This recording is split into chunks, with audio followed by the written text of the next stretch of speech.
Hi friends. Court Nani నిర్మాతగా నటించిన cinema court సినిమాలో ప్రియదర్శిని ఇందులో ముఖ్య పాత్రలో కీలక పాత్రలో నటించినట్టుగా తెలుస్తుంది. అయితే హీరోగా కాక నిర్మాతగా కూడా నాని సక్సెస్ అయినట్టుగా విషయం తెలిసింది, అందరికీ తెలిసింది. ఇప్పటి వరకు ఆయన నిర్మించిన సినిమాలన్నీ కలెక్షన్ పరంగా పెద్ద హిట్గా నిలిచిపోయాయి. నాని నిర్మాత సంస్థ నుండి సినిమా వచ్చిందంటే ఖచ్చితంగా అందులో మంచి విజయం ఉందనే చెప్పవసరం లేదు. జనాల్లో కలిగిన అందుకే నాని హీరోగా కాకుండా నిర్మాతగా కూడా సినిమాలు రాణించి ఎంతో విజయం సాధించాడు. రీసెంట్గా ఆయన తన బ్యానర్పై వాల్ ప్రొడక్షన్ సినిమాపై కోర్టు అనే చిత్రాన్ని తెరకెక్కించారు. ఈ సినిమా ఈ నెల 14న విడుదల కాబోతుంది. సద్దరంగా ఈ చిత్రానికి సంబంధించిన థియేట్రికల్ ట్రేజర్ను ఫ్రీ రిలీజ్ ఈవెంట్కు నాని వచ్చాడు. అయితే ఈ వేడుకల్లో నాని మాట్లాడుతూ ఈ నెల 14న కోర్టు సినిమా రాబోతుంది. ఈ సినిమాలో మీరు మిస్ అవ్వొద్దని కోరుకుంటున్నాను. నా 16 ఏళ్ల కెరియర్లో ఎప్పుడూ ఒక వేదికపై వచ్చి దయచేసి సినిమాకి వెళ్ళండి అనలేదు. కానీ ఈ చిత్రం విశేషంలో ఆ మాట అంటున్నానంటే ఎందుకంటే ఈ సినిమా మీకు మిస్ అవ్వకూడదు.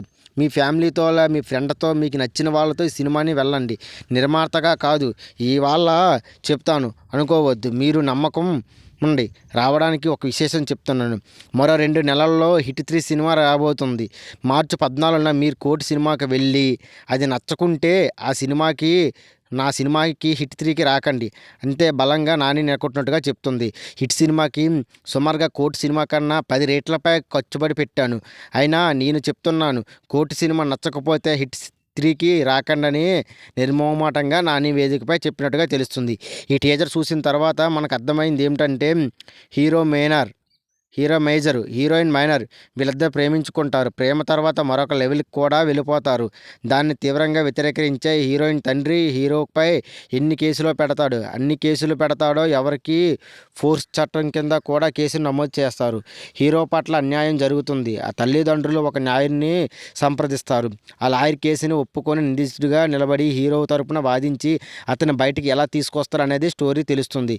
హీరోగా హర్ష రోషన్ నటించగా హీరోయిన్గా శ్రీదేవి అనే అమ్మాయి నటిస్తుంది. మరి హీరో తరపున వాదించే లాయరు ప్రియదర్శినిగా నటించగా సీనియర్ నటుడు శివాజీ కూడా ఈ సినిమాలో ఉన్నాడు. శివాజీ ఉన్నట్టు ట్రైలర్లో చూసేంత వరకు ఎవరికీ తెలియదు. చాలా కాలం తర్వాత ఒక మంచి పవర్ఫుల్ నెగిటివ్ రోల్లో ఈ చిత్రం ద్వారా ఆడియన్స్ ముందు కనిపించబోతున్నాడు. టీజర్లో చూపించినంతసేపు అలాగే ఆసక్తిగా చూపిస్తుంది. ఇలాంటి కోర్టు డ్రామా సీన్పై జరిగిందంటే ఉండొచ్చు. అత్యవసరంగా చూడండి. ఈ సినిమా సెకండ్ హాఫ్ మొత్తం కోర్టు డ్రామాగా తెలిపిస్తుందని టీజర్లో ఎమోషనల్ ఉన్నాయి. లవ్ స్టోరీ ఉంది. మంచి డ్రామా కూడా ఉన్నట్లుగా చూపించారు. కాబట్టి ఈ సినిమా కమర్షియల్గా కలెక్షన్ అయ్యే అవకాశం కూడా ఉంది. నిర్మాతగా నానికి మరొక లాభాధికరమైన చిత్రాన్ని ఉద్దేశపరంగా చెప్పినట్టుగా తెలుస్తుంది. ఫ్రెండ్స్, కోర్టు సినిమాను కూడా ఎవరు మిస్ కాకుండా ప్రతి ఒక్కరూ చూడవలసిన సినిమాగా నేచురల్ నాని కోరుకున్నట్టుగా తెలుస్తుంది. ఫ్రెండ్స్, ఈ వీడియో నచ్చితే లైక్ చేసి సబ్స్క్రైబ్ చేయండి మరియు షేర్ చేయండి. ఫ్రెండ్స్, కామెంట్ చేయండి.